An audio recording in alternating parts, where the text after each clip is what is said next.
Hey, YouTube peeps. It's time again. This is for the second part of the discussion with Ian Juby, and he is here going to be delving into some actual creation science and some of the sciences that are showing amazing things. Now, I have one preamble that I want to say. In this discussion, in this part, we are going to be talking about radiometric dating and specifically carbon dating of fossils. The reason we're choosing carbon-14 dating is because it is the best way to date previously living organic materials, fossils of organic entities. One thing you should know is that there was a group in the late 90s called the RATE group, which observed a bunch of different radiometric dating types and specifically delved into carbon-14 dating, looking at biological fossilized substances throughout the geological column. All the way up and down that column, they found carbon-14 in everything from coal to diamonds even. And we know there should not be any carbon-14 at all beyond 80 to 100,000 years. It should not be there at all. And these were pieces found all over the world, in the geological column, everywhere, indicating that the geological column itself is less than 100,000 years old. That is saying something huge. So that's interesting, and that's really what we're fighting for. Our prayer is that more and more of creation scientists' views would start to be accepted. Now, on that talking point, right at the end of this part 2, Ian goes into some of the human footprints alongside dinosaur footprints found fossilized. So a lot of the stuff you see online is dealing with old information, still arguing from old biases, when the new science is showing that actually what Ian Juby is saying is true. So that's in part 3. So there's a little bit at the end here that we just briefly discuss it. But in part 3, we get into more details. I will have receipts, I will have references below these videos for the details. At any rate, without further ado, let's listen in to Ian Juby.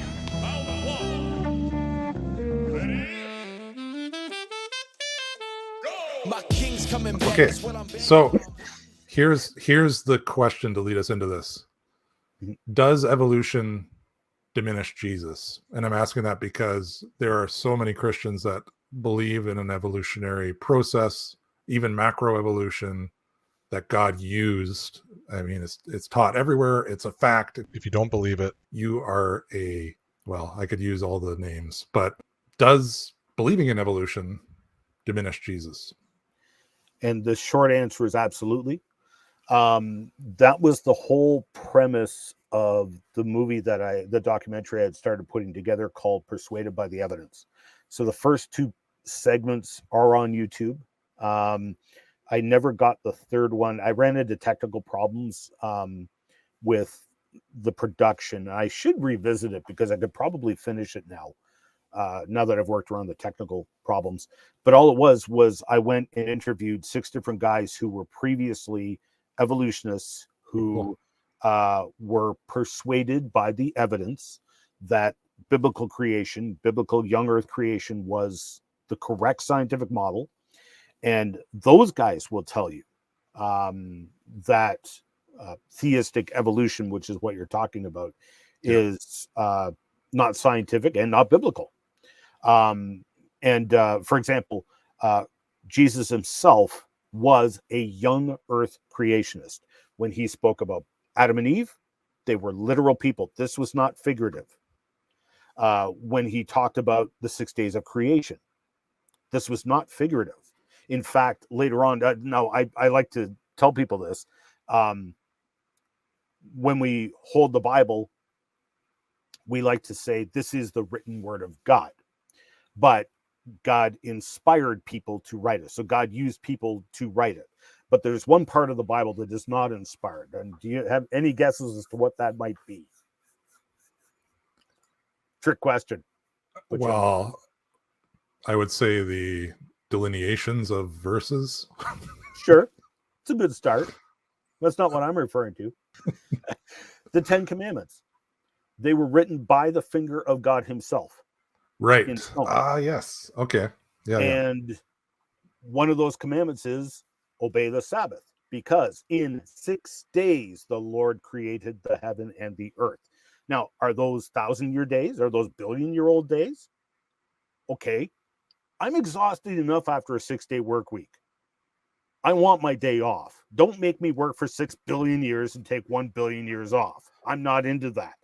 Right. So I mean, that is God himself writing that in stone with his own finger. The miracles of Jesus, when Jesus calls Lazarus out from the tomb, Lazarus, come forth. And Lazarus is like, really, dude? I was resting. Do you mind? I'm just kidding. I'm kidding. I'm sure he didn't say that. But did that miracle take thousands or millions of years to happen? No, it happened now. Right. And how did it happen? Jesus spoke the miracle exactly like what's recorded in Genesis. So why would you believe that he could speak and literally create life? Because that is what's going on here. If you take a dead animal and you raise it back to life, that is, scientifically speaking, that is the equivalent of taking dirt and turning it into life. Right. There is a scientist on the planet who can take a dead animal and bring it back to life, or a dead cell. It's interesting that you bring that up, because I was just talking with my son last night about that, and that when somebody dies, everything that's needed for them to be alive is there for them biologically. Yep. And we don't need a lightning bolt hitting the scum, the pond scum, somehow creating energy to produce proteins that then produce all the lipids and particles and everything coming together. Yep. They're all there already assembled. Yep. The cells are still there, but life is not there. Yep. So, and in my one Crevo rant, Frogs Are Useful Part 2, which I got into a lot of trouble for. The example I gave there is take a frog, put it in a blender. What have you got? You've got everything. You've just taken a quantum leap in cheating. You have fully intact cells. Bring it back to life. Yeah. Any one of those cells, bring them back to life. You can't. Our best minds on planet Earth cannot. But what you're saying is, from your perspective, having an evolutionary view conflicts with exactly what Jesus believed. And if you're conflicting with the creator of the universe who told us plainly, then you're off. Now, that doesn't mean you're gonna lose your salvation because you believe in evolution. Right. But you are not believing God at his word. That's something that you have to do spiritual calisthenics to try and make the Bible show a longer time period in Genesis. It doesn't show that. Awesome. So here's my next question then. Dinosaurs. Mm-hmm. Dinosaurs are used as kind of the mascot of evolution, that dinosaurs pre-existed humans millions and millions of years ago. They died off in something. They don't say what exactly. They don't know. They have many theories. But so I want to get your perspective on how old they are. Have there been humans with dinosaurs? Okay, so both questions. Okay, yeah. So the age of the dinosaurs is pretty. You can argue that one pretty solidly. Okay, so we creationists, most of them would say somewhere around the 4,000 to 6,000 year mark. I'm assuming they're talking about the dead ones and not the possible living ones in Africa that we mentioned earlier, obviously. But the dinosaurs we find in the Alberta bone beds, for example, which are, by the way, fantastic fossil beds. Wowzers. So when you look at those, the evolutionary timeline says at least 60 million years old.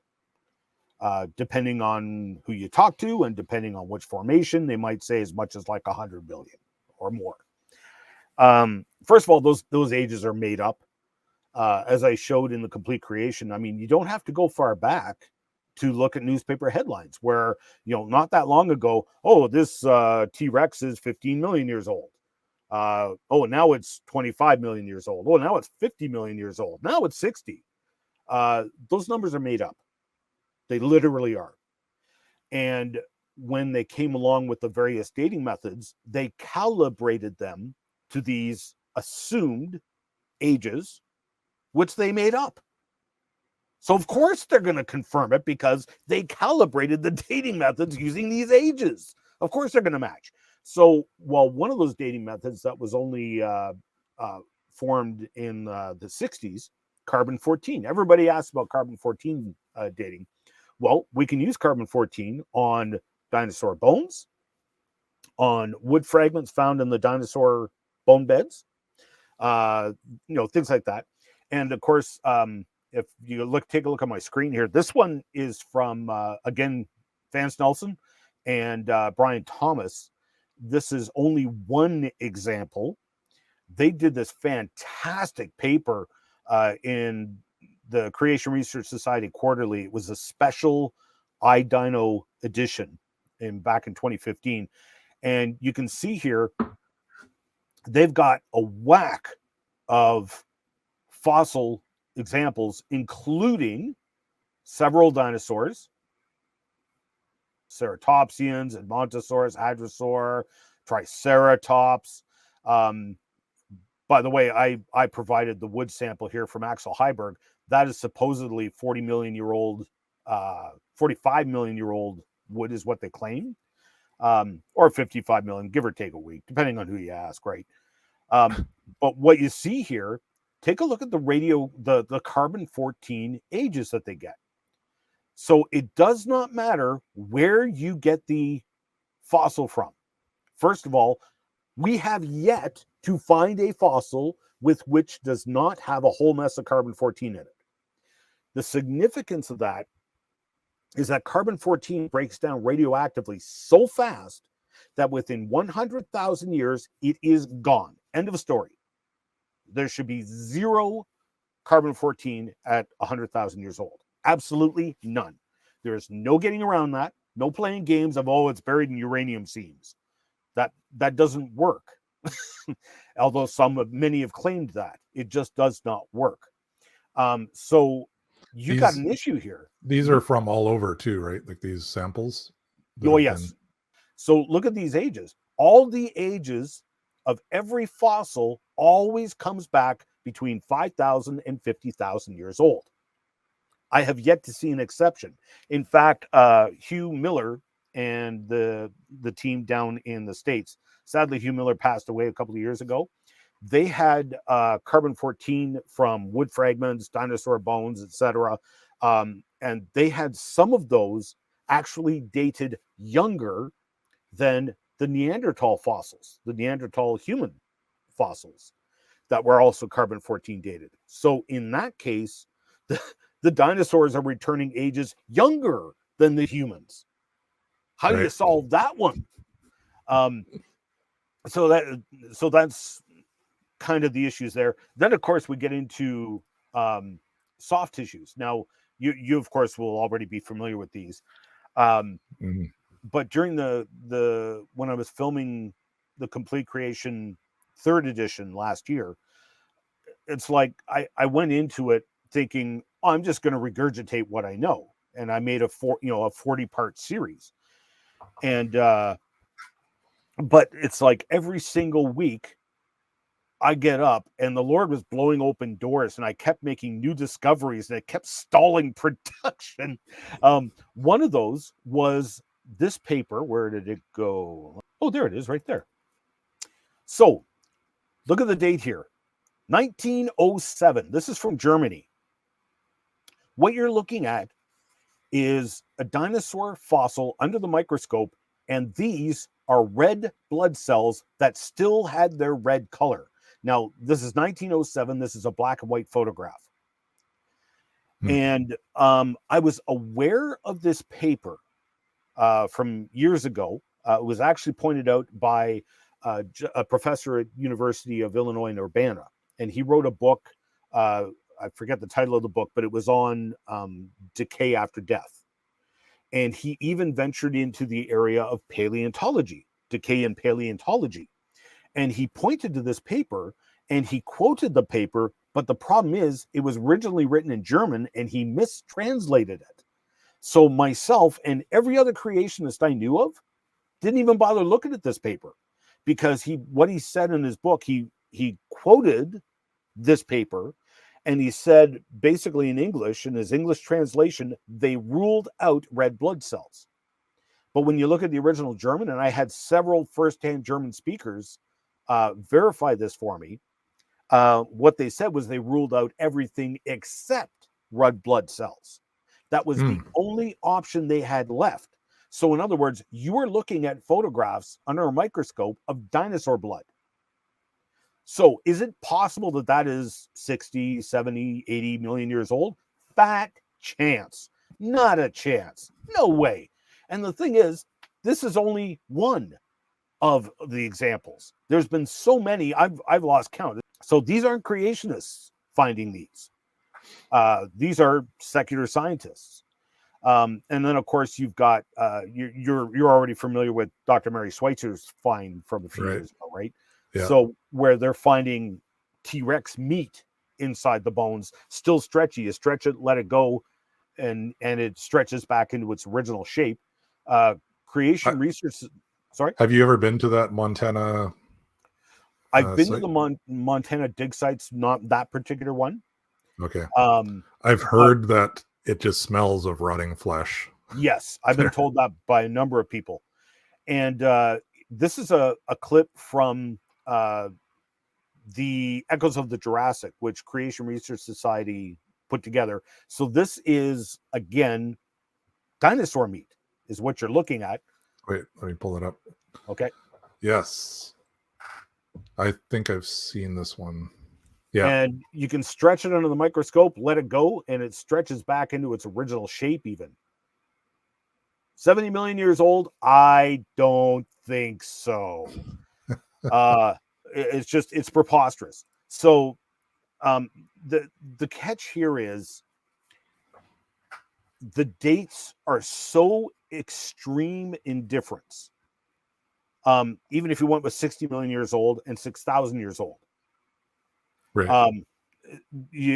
So all you have to do is demonstrate that it's close to one or close to the other. That's it. If you showed something that demonstrated, okay, it has to be at least 10 or 15 million years old, I would say that's good enough to lean towards the 60 million year old age. So to find soft tissues, as Mark Armitage and the team down at Creation Evidence Museum just published a paper on nerve cells found in dinosaur bones. They're still uncovering stuff right now as we speak. Carl Kirby is down there right now in Glen Rose today, and they brought some dinosaur bones with them from Montana, and they're sectioning them and looking at them under the microscope, and it looks to me like they already found red blood cells and Haversian canals. So, I mean, it's getting hard to not find original soft preserved tissues in fossils. So, I mean, millions of years old, not a chance. So we've got carbon-14 everywhere that it shouldn't be. Yep. We've got red blood cells and other ligaments and tissues in dinosaurs that are supposed to be 60 million plus years old. Mm-hmm. And I've heard that they're even trying to get Smithsonian to pull out some of their drawers and start doing some carbon dating and stuff on some of the dinosaur bones they have. So if dinosaurs aren't that old, if creation is less than 10,000 years, that means dinosaurs and man live together, obviously, at some point. And biblically speaking, absolutely, because land animals, which would include the dinosaurs, obviously, were created day 6. On the same day, humans were created. Right. So biblically speaking, they lived at the same time. Evolutionarily speaking, they're at least 60 million years apart, give or take a week. Regardless, we could get into the whole gap theory between, was it Genesis 1 and 2 or 2 and 3, whatever. 1 and 3, yeah. Or yeah, sorry, yes, 2 and 3 is, or no, sorry, 1 and 2, 1 and 2. And I did get into that in Complete Creation. I forget which part, but it's see, the original Hebrew had no grammar, or not grammar, punctuation. So right. I saw your presentation on that. Yes. So the inverted nuns. Yes. So they're very rare. There's only, I think, Inverted nun. Yeah. yes, inverted nuns. Yes, I had a lot of fun with that one.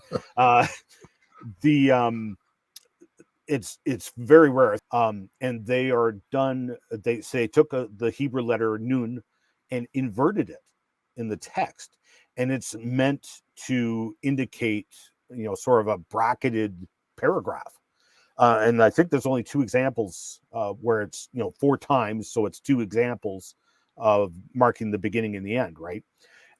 And every other case, it is done with the punctuation is implied by the text, Right. and so when you look at it, verse 2, Genesis chapter 1, verse 1, then you got verse 2. Verse 2 is a parenthetical statement connecting verse 1 and verse 3.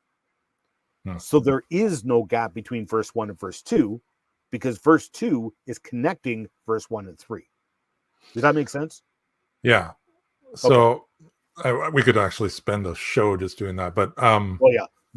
so the mainstream sciences totally disagree with what you're saying, but Oh, yeah. so what is there evidence for humans and dinosaurs? Yes, there's a copious amount. I think I spent 4 parts, so 2 hours, just on the Paluxy fossil footprints. And so this is one here, one example here. We call this the Delk track. It was named after Elvis Delk, the guy who found it. Oh, I'm sorry. We have to interrupt this episode because we're just taking up too much time. We've got another episode coming up with some awesome information. Thanks for tuning in. Please like and subscribe on YouTube. It's D_rock_YT. On Rumble, it's at DRockRum.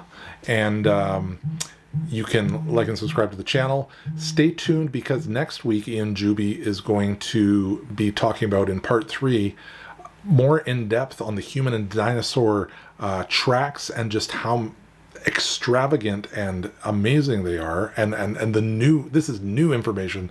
This is not old information. There's new tracks being uncovered in a public way last year. There's lots of information out there. He's also going to touch on my favorite topic, the global flood, and the evidence that we see everywhere. Now, he's going to focus in on a few specifics because we don't have that much time to go in depth on it. But what he's got is awesome and really cool to examine. And then he's going to wrap it up with a serious, heartfelt plea to get ready because we know the Lord is coming soon. So stay tuned. Thanks for watching. Please like and subscribe.